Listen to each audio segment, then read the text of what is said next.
मंत्री गिरीश महाजन यांनी खासदार उदयनराजे भोसले यांची जलमंदिर पॅलेस येथे भेट घेतल्यानंतर थेट सातारा जावळीचे भाजपचे आमदार शिवेंद्रराजे भोसले यांच्या सुरुची बंगल्यावर जाऊन त्यांनी भेट घेतली। सध्या कमराबंद चर्चा सुरू आहे। ग्रामविकास मंत्री गिरीश महाजन अचानक खासदार उदयनराजे भोसले यांच्या भेटीला गेले, त्यानंतर ते थेट शिवेंद्रराजे भोसले यांच्या सुरुची बंगल्यावर जाऊन त्यांना भेटले। तेथे कमराबंद चर्चा सुरू आहे। माढा लोकसभा मतदारसंघात विजयसिंह मोहिते पाटील यांची भेट घेतल्यानंतर मंत्री गिरीश महाजन थेट सातारा येथील जलमंदिर पॅलेसमध्ये खासदार उदयनराजे भोसले यांना भेटले। त्यानंतर आता शिवेंद्रराजे भोसले यांच्या भेटीसाठी मंत्री गिरीश महाजन हे सुरुचीवर पोहोचलेले आहेत। काही दिवसांपूर्वी खासदार उदयनराजे भोसले यांचे कार्यकर्ते उमेदवारीच्या मुद्द्यावरून आक्रमक झाले होते। त्यानंतर त्यांच्या या भेटीमध्ये काय चर्चा होते याकडे सर्वांचे लक्ष लागून राहिले आहे।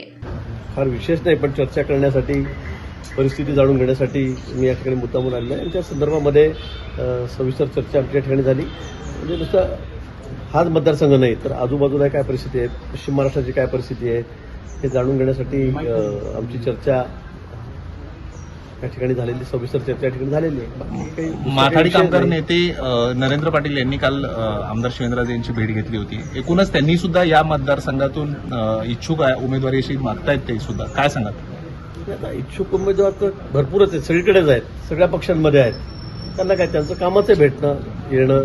लोकप्रतिनिधी आहेत शिवेंद्रराजे, त्यांचं या भागामध्ये वजन आहे, त्यांचे मोठे फॉलोअर या भागामध्ये आहेत।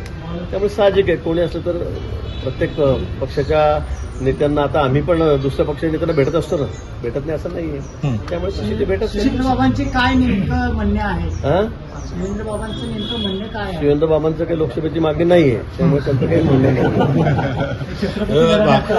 आम्ही गिरीश भाऊंना हेच सांगितले की भाजपकडेच उमेदवारी राहिली पाहिजे या लोकसभा मतदारसंघाची, कारण या जिल्ह्यामध्ये भाजपची ताकद वाढलेली आहे आणि त्यानं जागा जी आहे ही भारतीय जनता पार्टीकडेच त्यांनी घ्यावी आणि तसं आपला किंवा इथल्या सगळ्या लोकांचा निरोप देवेंद्र भाऊंपर्यंत त्यांनी आणि वरच्या दिल्लीच्या नेतृत्वापर्यंत पण आपला पोचवा। भाजपला मिळावं तिकीट यासाठी तुम्ही मागणी केली, मात्र कुणाला मिळावं नेमकं तिकीट त्याचा निर्णय पक्ष परत घेईल ना, ते मी नाही ठरवू। तुमच्याकडनं काय मागणी झाली का? माझ्याकडे आधी पक्ष जे आमच्यावर काय शिष्टी सगळे निर्णय घेतील ते आम्ही काम करणार। मानून साहेब, तुम्हाला राज्यात संकटमोचक म्हणून ओळखलं जातं, तुमची एक ओळख आहे। तर आता शिवेंद्रराजेंना तुम्ही भेटला, हा सगळा सातारा लोकसभेसंदर्भातला तिढा सुटला असं म्हणायचं? असं कधीच म्हणता येत नाही। अजून तर सुरुवात पण झाली नाही फॉर्म भरायला, अजून जागा वाटप झाली नाही, फॉर्म भरायला सुरुवातही झाली नाही। आता इतकं चुटकी सरशीचं काम असतं, अख्ख्या महाराष्ट्रात बरंच पाठवलं असतं सगळ्यांना। शिवेंद्रराजेंचं नाव तर नाही लोकसभेसाठी सांगितलं त्यांनी, मी उमेदवार नाही। त्यांनी सांगावं, मला नाही माहिती त्याची मागणी, त्याच्या मनात काय मला माहित नाही अजून। महाजन साहेब उमेदवारी मिळवण्यासाठी लोक पक्ष सृष्टीकडे जातात, पण अनेक पक्षाचे लोक शिवेंद्र बाबाकडे येतात, त्याचं कारण काय? उमेदवारी मिळावी म्हणून चहा चांगला असते, मिसळ चांगली असते। चला